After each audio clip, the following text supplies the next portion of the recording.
Good afternoon. My name is Jordana Shakur, and I am the founder, president, CEO of JYS Consultants, Positive Pride Concepts Inc. But I'm not here to talk about business today.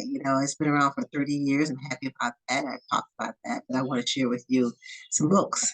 This is the book I wrote. It's been out for about 20 years. It's called Civil Rights Childhood. It's about my father's involvement in the civil rights movement. In 1962, my father attempted to register to vote and was blackballed from teaching us. And this next book is a book by my son, Ali Shakur, and it is called For Black Men Striving and Trying to Strive and Thrive in America.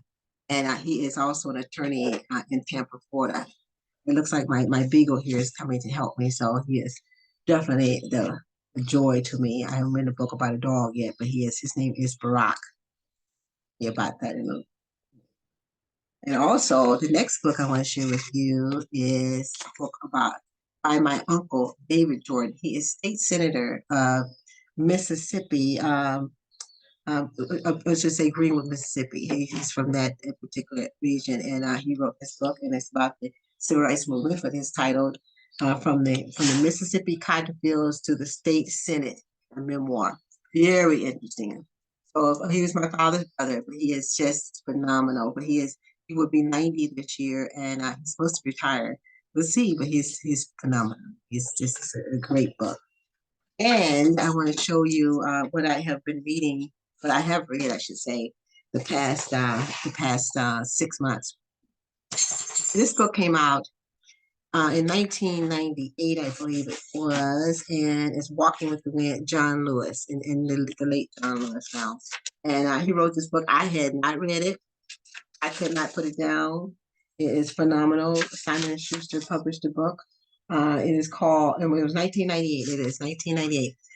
Walking with it, just from his childhood, through his struggles, in Mississippi and also in Georgia, Mississippi, the NAACP. He spent a lot of time there, but also met my uncle, met my grandfather.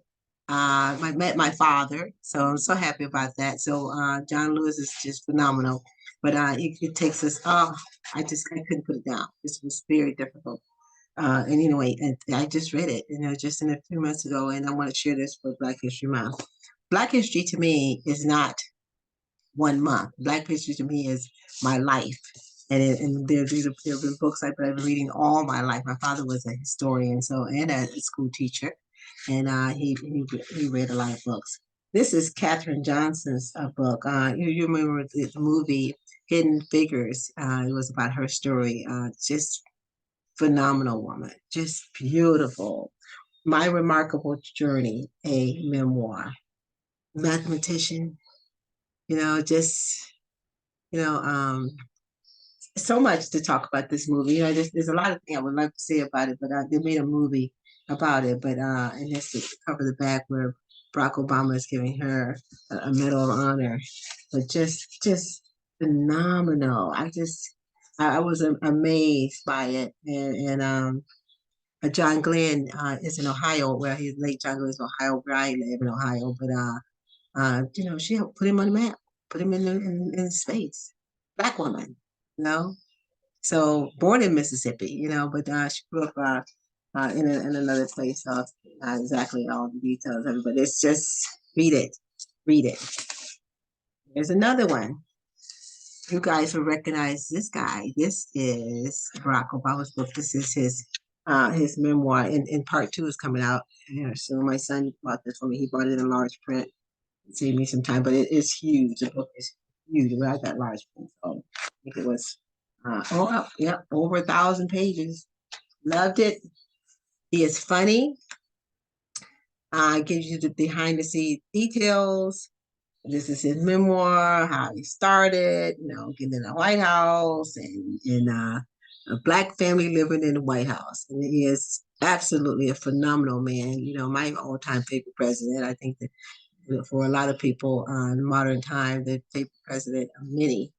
And still, if you were to run today, 60% approval rating last reported, he could easily win if he could run for a third term. This is a promised land. Barack Obama. This is the first version of it. And Viola Davis. I just recently finished this book, probably about a month or two ago, and I just couldn't believe it. Just the poverty, the struggle she went through. She's just, you would think. And she wrote a book, very personal details. I don't even want to tell you all the personal details, but so personal and what she was able to accomplish. And she's like 57 years old or something like that now. She did Woman King recently, but Finding Me. And she talks about being a little girl and feeling ugly. And I said, when you read this book, this book, you would not hesitate to achieve your accomplishments if you were to read this book. You would not hesitate. She's letting you know if I can do it, you can do it. You can do anything because the odds were against her. It was just I have never read such poverty, and just great story. And that's her as a little girl. What I am currently reading and loving every moment of it. Not like my work, I think. I try to bring light to people, in the sense of feeling good about yourself no matter what. The importance of a positive self-image, the positive concept is all our work. But this book, the light we carry, Michelle Obama, first lady, former first lady, always my first lady, Michelle Obama, beautifully done. This is her third book and she puts it the subtitle here, overcoming in uncertain times. So she talked about, just recently written, after the pandemic, what happened with COVID, but her growing up, she talks a lot about, being a mother.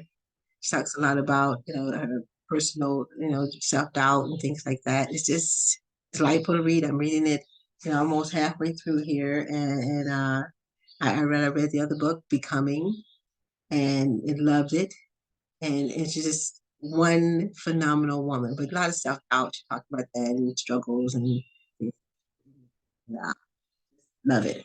So read this book. I haven't finished it yet, and I'll probably talk about it again when I am done with it. But I'm enjoying it. I read it before I fall asleep every night.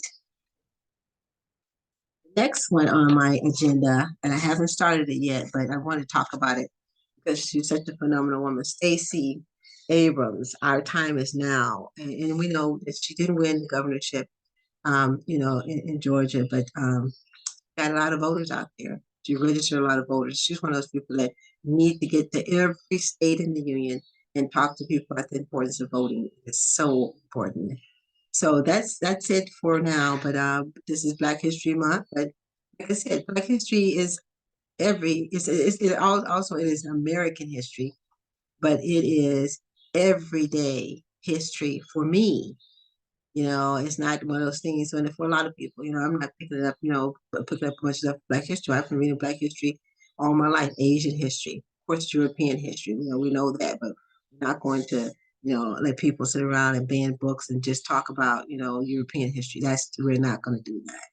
We're going to preserve Black history and preserve, all the things and all the struggles that people went through, that black and white work together to resolve a lot of issues in this country. So Stacey Abrams, shout out to her. I haven't read it yet, but our time is now. And our time, yes, is the future, a diverse America.